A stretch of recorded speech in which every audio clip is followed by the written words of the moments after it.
Episode 72. Look what I found. You know, a mirror never really breaks, it just multiplies. Sit down, shut up, kiss your loved ones. The 10-minute off-road podcast is about to begin. Yeah, I haven't done that shtick in a while. I almost forgot about it. It is not written in my notes. Welcome to the 10-minute off-road podcast. I'm your host, Nikki G. I'm here to inform, entertain, and delight your ear holes with all things off-road for the next 10 minutes or so.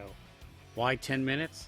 Well, that's about how long it takes me to finish flea combing my dog.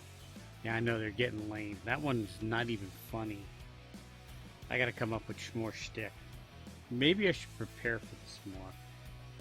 You can listen to the 10-minute off-road podcast on Apple Podcasts, Google Play, Overcast, Breaker, CastBox, Pocket Cast, Radio Public, and Stitcher.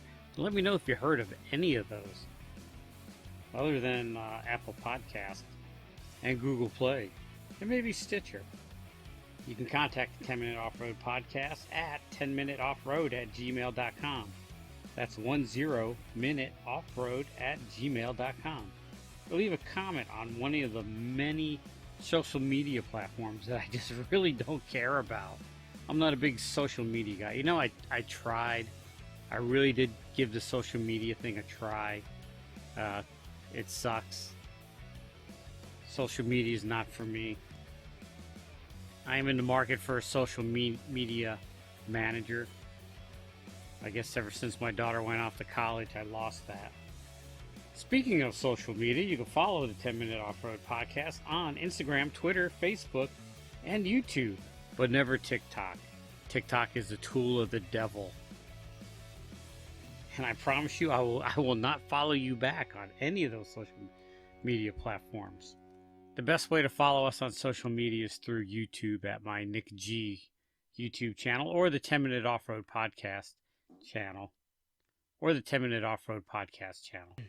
All right, now that we got all the legal mumbo jumbo out of the way, we have about 2 seconds to fill and tell you about what I've done this past weekend.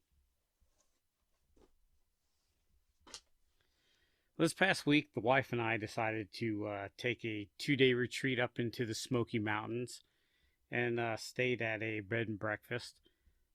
And I gotta tell you, I have a hard time sleeping in a bed that's not mine, which is pretty funny for somebody who enjoys camping. But I guess I own that bed, so I enjoy sleeping in it. But either who, the wife was sound asleep.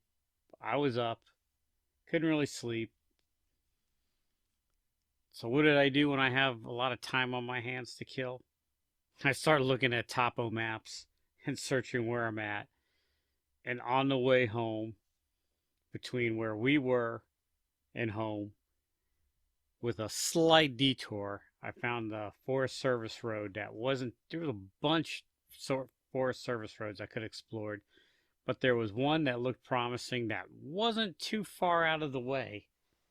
And so I started plotting my scheme, I guess you can say, mapping out how to get to this road, what to do. And it started when we left the Smoky Mountains. I said, hey, let's take a scenic way home. And she said, I don't care. I'm tired. I'm going to sleep anyhow. So she fell asleep, which made it even perfect. Deviated off course. She didn't notice. Drove down some scenic 2-lane roads. She didn't notice. She was sound asleep. So I turned on the Forest Service Road, 477, Avrey Creek Road. Started out mild gravel road. Got a little rougher, a little bit more washboard. About a third of the way, doing great. She finally woke up. And the first words out of her mouth, where in the fuck are we? So I made a slight detour. Don't worry, we're almost through this road.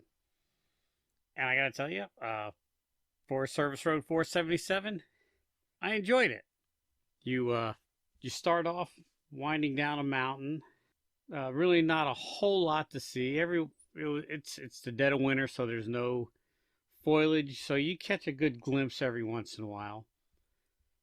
But about halfway down it, you run alongside a creek. I'm assuming it's Avrey Creek. and it's pretty wide, and it's, I wouldn't say fast moving, but it's a babbling brook. It's not stagnantly slow like I've seen some creeks, and I wouldn't say rivers, but it's moving at a good clip, so you get that nice babbling brook sound. And then it was a pleasantly smooth road. When we were down there, parked on the side of the road, I saw a Tesla. So just about anything could go through there. You got a Subaru, you can make it. Got a Jeep, you can make it. You got a truck, you can make it. You got your mom's Prius, you can make it on that road. I counted 7 campsites. They only allow camping in the selected campsites. I counted 7. Only 1 was being used. But we were going through there on a weekday, so it's hard to tell. Nice campsites, all of them on the water.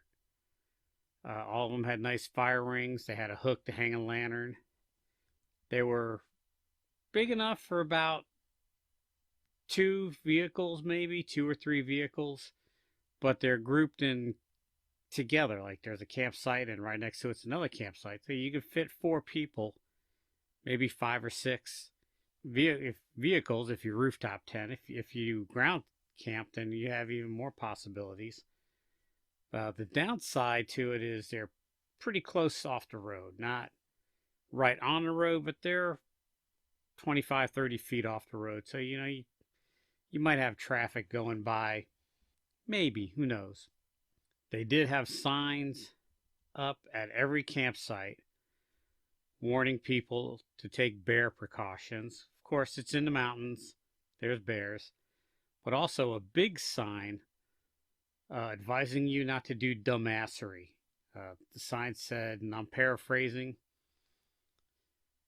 warning, these campsites are near closing because of littering, driving where you're not supposed to, blah, blah, blah, blah, blah. Basically, dumbassery stuff that, if you listen to this podcast, you probably don't do it. Basically, just not being good stewards of the land. Pick up after yourself. And you get to the campsite, and there's a little bit of trash.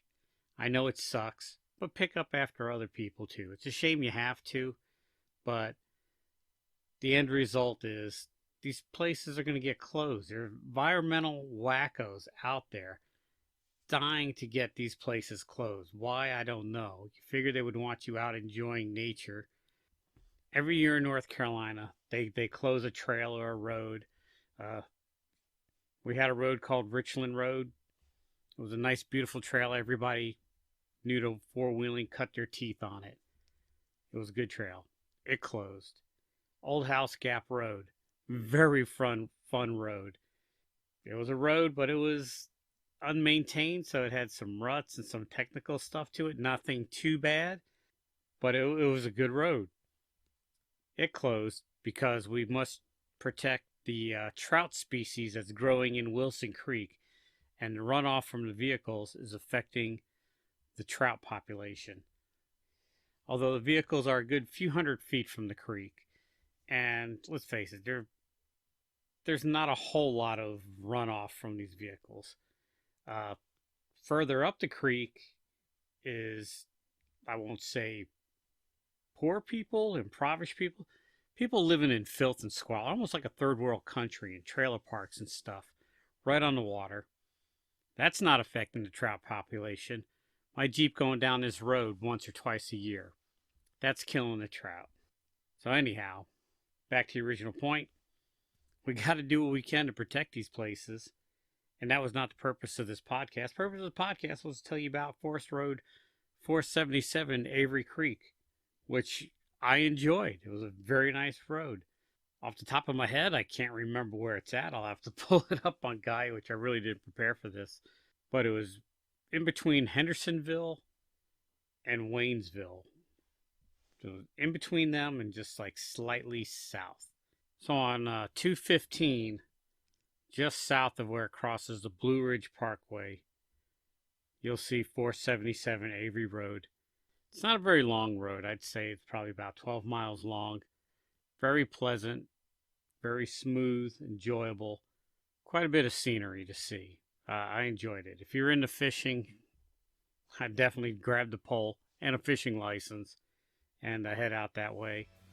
I plan on camping out there some night. It looked like a very, very nice place to camp. All right, so I think I've used up all my time. Until next time, this is Nikki G saying, wheel what you got and be happy.